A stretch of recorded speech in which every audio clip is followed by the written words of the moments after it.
Assalamualaikum warahmatullahi wabarakatuh. Halo teman-teman, di kesempatan kali ini aku akan membahas tentang hapusnya perikatan. Pengertian hapusnya perikatan. Hapusnya perikatan artinya suatu perikatan ataupun perjanjian itu dianggap telah berakhir menurut pasal 1381 Kitab Undang-Undang Hukum Perdata.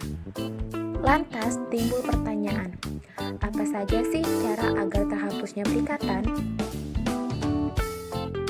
Yang pertama, pembayaran tercantum pada pasal 1382 sampai 1403 KUH Perdata. Pembayaran ialah pelunasan hutang baik uang, jasa ataupun barang, atau tindakan pemenuhan prestasi oleh debitur kepada kreditur.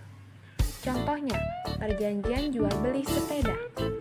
A membeli sepeda milik B, maka saat A membayar harga sepeda dan sepeda tersebut diserahkan B kepada A, maka kewajiban masing-masing pihak A dan B perjanjiannya telah berakhir atau dihapuskan. 2. Penawaran pembayaran tunai diikuti dengan penyimpanan atau konsinyasi tercantum pada pasal 1404 sampai 1412 KUH Perdata, yaitu suatu cara hapusnya perikatan di mana debitur hendak membayar hutangnya namun pembayaran ini ditolak oleh kreditur. Maka kreditur bisa menitipkan pembayaran melalui kepaniteraan pengadilan negeri setempat. Contohnya, A punya utang kepada B. Akhirnya, A membayar utang tersebut kepada B, tapi B menolak menerimanya. Dalam kondisi demikian, A menitipkan pembayaran utangnya tersebut melalui kepanitraan pengadilan negeri setempat. Nanti pengadilan yang akan meneruskan kepada B. Jika penitipan melalui pengadilan ini sudah dilakukan, maka utang piutang antara A dan B dianggap telah berakhir. 3. Novasi atau pembaruan hutang pada pasal 1425 sampai 1435 KUH Perdata adalah perjanjian antara kreditur dengan debitur, di mana perikatan yang sudah ada dihapuskan dan kemudian ada suatu perikatan yang baru. 4. Kompensasi pada pasal 1425 sampai 1435 KUH Perdata, yaitu penghapusan utang masing-masing dengan jalan saling memperhitungkan hutang yang sudah dapat ditagih secara timbal balik antara debitur dan kreditur. 5. Konfisio atau pencampuran hutang pada pasal 1436 sampai 1437 KUH Perdata adalah pencampuran kedudukan sebagai orang yang berhutang dengan kedudukan sebagai kreditur menjadi satu.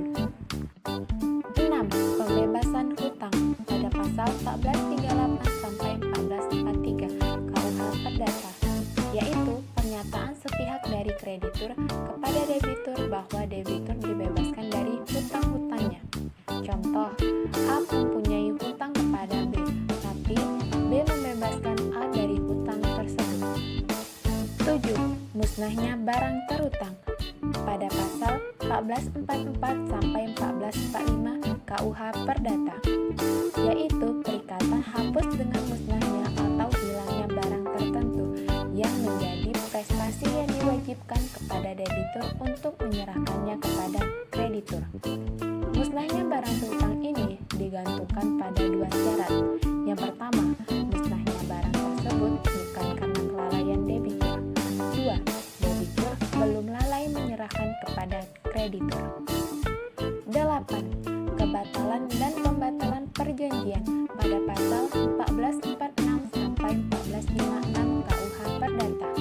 Contoh, suatu perjanjian yang dibuat oleh seorang yang belum dewasa atau belum cakap hukum, perjanjian tersebut tidak bisa dimintakan kebatalannya melalui pengadilan, dan saat dibatalkan oleh pengadilan, maka perjanjian tersebut pun berakhir.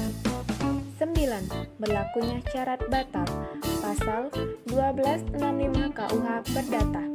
artinya syarat-syarat yang bila dipenuhi akan menghapuskan perjanjian dan membawa segala sesuatu pada keadaan semula, yaitu seolah-olah tidak ada suatu perjanjian.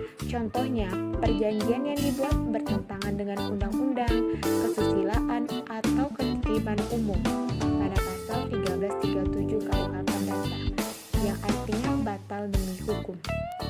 10. Lewatnya waktu atau daluarsa pada pasal 1946 sampai 1993 bab 7 buku 4 KUH Perdata.